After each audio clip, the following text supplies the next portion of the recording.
Bonjour à tous et bienvenue sur Le Turf TV pour notre émission quotidienne consacrée au Quintet Plus 5-5. Aujourd'hui, je retrouve sur le plateau avec beaucoup de plaisir Mathieu Mortagne de Bilto. Bonjour Mathieu. Bonjour Alex, bonjour à tous. Donc Mathieu, ce mercredi, c'est la 9e étape du GNT sur l'hippodrome de Marseille-Vivo, un hippodrome que vous connaissez bien. Il y aura 16 partants, une épreuve réservée à des 5 à 10 ans. Ils rendront la distance à partir du numéro 11, Royal Géraldine. Aujourd'hui, donc au sommaire de l'émission, l'analyse de la course par Mathieu, son pronostic et le plus important, son conseil de jeu au 5 sur 5.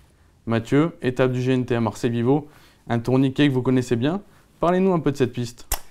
Comme vous dites, c'est un tourniquet, voilà, c'est une petite piste qui tourne beaucoup. Voilà, alors on s'élance à l'élastique là-bas, donc ça, il faut quand même y penser parce qu'il ne faut pas être dans le fil, il faut faire attention. Les chevaux qui sont un petit peu craintifs comme ça, ils peuvent faire une faute en partant. On n'a pas trop de place pour volter. On est vite dans le premier tournant aussi, donc il faut quand même essayer de bien démarrer pour se placer parce qu'on peut rester sinon un petit peu perché ou se retrouver loin. Bon, maintenant, voilà, c'est aussi une piste de spécialiste quoi, pour les drivers, je parle, parce qu'il ne faut pas dormir, il faut essayer de venir au bon moment, pas trop attendre. Voilà, ça risque d'être assez tactique, il ne va pas falloir que les drivers fassent beaucoup d'erreurs. D'ailleurs, vous parlez de driver, votre favori sera drivé par Franck Nivard, c'est le 7 ténor de légende. Franck Nivard n'a jamais fait l'arrivée de cette étape marseillaise, il a couru 2 fois. Ça s'était plutôt mal passé, d'ailleurs il s'était fait siffler, ça l'avait un peu surpris. Oui, les Marseillais, ils pardonnent pas grand chose les Marseillais. Donc voilà, non, Franck Nivard, je crois que la dernière fois c'était avec Rick Shaw, justement Rick Shaw qui est un cheval qui est assez compliqué à partir, il lui avait fait la faute en partant. Bon là cette année c'est pas pareil, il a ténor de légende c'est un cheval assez pratique normalement, voilà. Il revient sur ses terres parce que c'est un cheval qui était chez Yannick Briand en début de carrière. Voilà, Franck Nivard l'a réclamé, il a fait du super travail avec lui, le cheval a dû prendre presque 200 000 € depuis qu'il est chez lui. Très bonne acquisition. Superbe acquisition. Là, il nous a un petit peu déçus ces derniers temps, mais la dernière perf est quand même très bonne à Vincennes. Il marchait 13-3 sur le parcours classique des 2700 mètres. Il s'élance en tête, il sera déféré les 4 pieds, cheval sur la montante. Franck Nivard, je ne pense pas qu'il va se louper 3 fois non plus. Voilà, il part en tête, c'est un bon point d'appui, je pense. D'accord, donc on reprend Franck Nivard. Même les Marseillais, à mon avis, ne vont pas lui en tenir rigueur, ils vont lui faire confiance à cette occasion. Vous lui opposez ensuite 2 concurrents que vous connaissez par cœur, le 4 Slow du Beauvoisin, le 10 Riffscape, tous les deux entraînés par Romuald Maurice, que vous connaissez très bien. Oui, Romuald Maurice, très bon entraîneur dans le sud-est. Quand il vise, il se loupe très rarement. Voilà, il a 3 partants dans la course avec Tequila Berry à 25 mètres que lui il mènera. Bon, d'ailleurs, 4 partants même, Samba de Fael également. Samba de Fael aussi que j'ai oublié. Qui est une chance secondaire. Voilà. On passe. Mais là, avec Slow du Beauvoisin et Riffscape, il est vraiment très bien armé. Slow du Beauvoisin a fait un superbe meeting à Cagnes en dominant des chevaux comme Speed du Lombard ou Talida du Vivier. Il s'élance en tête. Quand on regarde sa réussite à Vivo, c'est très bien. Il a dû courir 6 fois et les 5 fois dans les 4 premiers. Sans jamais avoir été déféré. Cette fois, il s'est déféré des 4 pieds.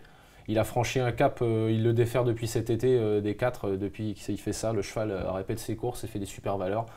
Mené Stéphane Cinglan. Stéphane Cinglan connaît très bien la piste. Hein. C'est un gars du sud-est, donc il n'y a pas de problème là-dessus. Et Riffscape, archi préparé pour ça. Limite du recul. Jean-Michel Bazir déféré les 4 pieds. L'avant-dernière fois sur le parcours, il marchait 14,5 en rendant la distance. Ça suffirait là-dedans. Là, voilà, c'est vraiment 2 super chevaux, 2 super cartouches et Romuald peut même faire le coup de 2 si ça se trouve, hein, selon le parcours. C'est vraiment très bien. Ténor de légende n'est pas imbattable. Voilà, ténor de légende n'étant pas imbattable, attention. D'accord, mais je suis un peu comme vous, Slow du Beauvoisin, c'est vrai que j'aime beaucoup, même si on le sait, par contre, le départ, c'est un peu son point faible. Ça reste un petit peu son point faible, mais il s'est amélioré ces derniers temps quand même. D'accord.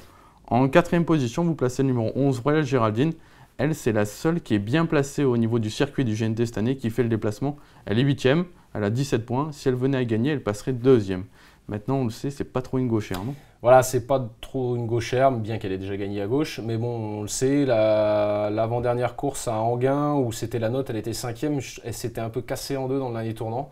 Elle avait beaucoup donné de la tête. La jument, elle était venue super bien finir. Et j'ai un petit peu peur qu'elle perde du temps dans les virages à Vivo. Tony Le Belair, c'est pas un grand spécialiste de Vivo. Voilà, va falloir qu'il la joue fine. Maintenant, c'est la jument de classe du lot. Voilà, c'est clair et net. Je pense que Tony Le Belair a fait le déplacement parce qu'il pense que l'étape elle est à sa portée. Ça s'est creusé, c'est moins relevé que les premières étapes. Donc voilà, si ça se passe bien, quand même c'est une jument qui doit lutter pour les 3-4 premières places, voire on ne sait jamais gagner, mais je pense qu'à 25 mètres c'est pas tout simple sur un parcours comme ça. Par contre la jument c'est un peu assagie comme ces derniers temps, ce qui peut-être incite Tony à faire le déplacement. Ah oui, voilà, la jument c'est assagie, puis elle est pleine bourre, voilà, elle vient de gagner 2 fois vraiment à la mode, donc c'est très bien, c'est sûr. Par contre ensuite, en 5e position, c'est un peu le spécialiste des grands rendez-vous dans la région, Roland Jaffrelot a préparé l'As Quechua de Féline. Ouais, c'est pas très logique de la mettre si haut. Voilà, Quechua de Féline, depuis qu'elle est arrivée chez Roland, elle a couru 4 fois D4, c'est 3 victoires, une seconde place. Pas mal, non?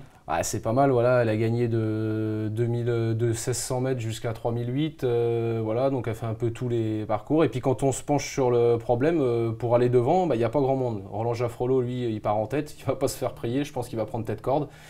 Une fois qu'il est tête-corde, Roland Jaffrelot, on connaît, il est dur à déloger, donc je ne le vois pas contrer certaines des premières chances, mais je le vois bien garder une place dans le quintet. Ouais. Parce que sa jument est vraiment bien. Donc, moi, c'est vrai que j'avais un petit bémol un peu sur elle, on a discuté avant l'émission. ouais. C'est le fait qu'en dernier lieu, elle aurait pu être battue par Koyetwe, qui n'aurait pas été une première chance. Et le coup d'avant, hein, à Auch, elle n'était pas super carrée d'allure. Maintenant, Jaffrelot, quand il prépare les courses, hein, souvent... Voilà, il est très confiant dans l'entraînement. Et puis je vous dis, c'est Vivo, quoi. Vivo, s'il arrive à être devant, je crois qu'il peut aller loin, sa jument. D'accord, donc on garde à tout prix Roland Jaffrelot dans le quintet plus 5-5. Ensuite, un autre cheval qui sera drivé par l'une des grandes mains de la région, Yannick Alain-Briand, le 6 Kipinagi. D'ailleurs, on va voir sa récente deuxième place, c'était au Sable d'Olonne, à son avant-dernière sortie. Ce jour-là, le cheval courait de première. On le voit, on est dans le dernier tournant. Ouais, et en fait, il doit contrer Ramsès du Prieur, hein, qui était cuit, qui fait la faute. Et du coup, le cheval va poursuivre son effort jusqu'au bout. On sait, c'est un cheval qui préfère quand même courir caché. Et ce jour-là, il avait été innovant de bonheur. Donc là, je trouve qu'il poursuit bien son effort jusqu'au bout. Ça marchait 14-8, 2650 mètres au sable, c'est correct. C'est très bien, ouais. Non, c'est un effort courageux, voilà, il ne fait pas une impression folle, mais bon, voilà, c'est un cheval qui est très en forme et c'est un cheval pratique, voilà, il a Yannick Alain-Briand, Vivo, à mon avis, ça va lui convenir parfaitement. Yannick, je pense qu'il va savoir lui donner le parcours qu'il faut, quoi, c'est-à-dire pas faire trop d'efforts, peut-être même faire un peu un tour à la corde et peut-être se rapprocher un peu dans le parcours. C'est un peu la spécialité de Yannick à Vivo. C'est la spécialité de Yannick, il est très très fin pour ce hippodrome-là, c'est le roi à Vivo, donc attention à ce cheval-là, c'est bien. Ouais. D'accord. En 7ème position, vous placez le 9 qui à l'instant, lui effectue également un très long déplacement. Ouais, c'est rare que son entourage fasse des si longs déplacements, voilà, il sera déféré des 4 pieds, il part en tête. C'est un cheval qu'on avait beaucoup d'espoir sur lui, qui a un petit peu déçu ces derniers mois. Mais bon, au vu de l'opposition, il s'est lancé en tête, les dernières perfs sont correctes, donc normalement, voilà, c'est un grand cheval. Il ne sera peut-être pas avantagé par le profil de Marseille. C'est pour ça que vous le placez peut-être assez bas. Je l'aime bien, ouais, parce que normalement, en classe intrinsèque, il mérite d'être mis un peu plus haut. Voilà, je vous dis, mais je pense que si l'entourage fait, la Gadoc fait le déplacement, c'est pas à des fins touristiques, hein, donc je m'en méfierais aussi. D'accord. Enfin, vous complétez votre sélection avec le 5 Kiki Gaillard. Lui, c'est pareil, c'est un peu le cheval type pour Vivo, brave, sérieux, démarre. Ouais, voilà, Kiki Gaillard. En fait, j'ai fait un peu le pari des chevaux de tête, hein, je ne faut pas le cacher. Hein, hormis Royal Géraldine, j'ai mis que des chevaux de tête dans mon prono. Et lui, il a une ligne avec Rapid Tilly qui vient de battre aussi Skippy Dingy. Voilà, c'est un peu le même genre de chevaux. Ils sont pratiques, ils font toutes leurs courses, ils sont barrés. Par exemple, si on aurait été sur un hippodrome comme Cagnes, ça aurait été compliqué de le mettre dans un prono comme ça. Sûr. Mais là, on est à Vivo, il part en tête, ça peut tout à fait être 5e, quoi. D'accord. Écoutez, Mathieu, maintenant, on n'entend plus que votre sélection en chiffres. Alors, j'ai placé en tête le 7 Ténor de Légende, ensuite le 4 Slow du Beauvoisin, le 10 Riffscape, le 11 Royal Géraldine, l'As Quechua de Féline, le 6 Skippy Dingy, le 9 Quel Instant et le 5 Kiki Gaillard. Donc, au niveau maintenant du conseil de jeu à jouer donc, sur le turf.fr au 5 sur 5, on a vu, on a quand même 3 bonnes bases dans l'épreuve. Donc, le 7 Ténor de Légende, le 4 Slow du Beauvoisin, le 10 Riffscape. Derrière, on met 2 croix, on leur associe les chevaux du prono. Le 11, le 1, le 6, le 9, le 5. On a rajouté quelques outsiders parce que des fois, cette étape nous réserve des surprises. Donc le 8, le 12, le 13, le 14, qui fait un jeu à 18 € à 50%. Donc un jeu intéressant, pas trop cher et qui peut rapporter gros parce qu'on le sait, Marseille Vivo, piste très particulière qui peut nous réserver de belles cotes. Il ne faut pas hésiter à inclure des outsiders dans votre jeu, quoi. Mais écoutez Mathieu, j'espère qu'en étant local un peu de l'épreuve, vous allez nous permettre de toucher le 5 sur 5. Et puis de toute façon, à très bientôt sur ce plateau. À bientôt, bon jeu à tous. Allez, au revoir.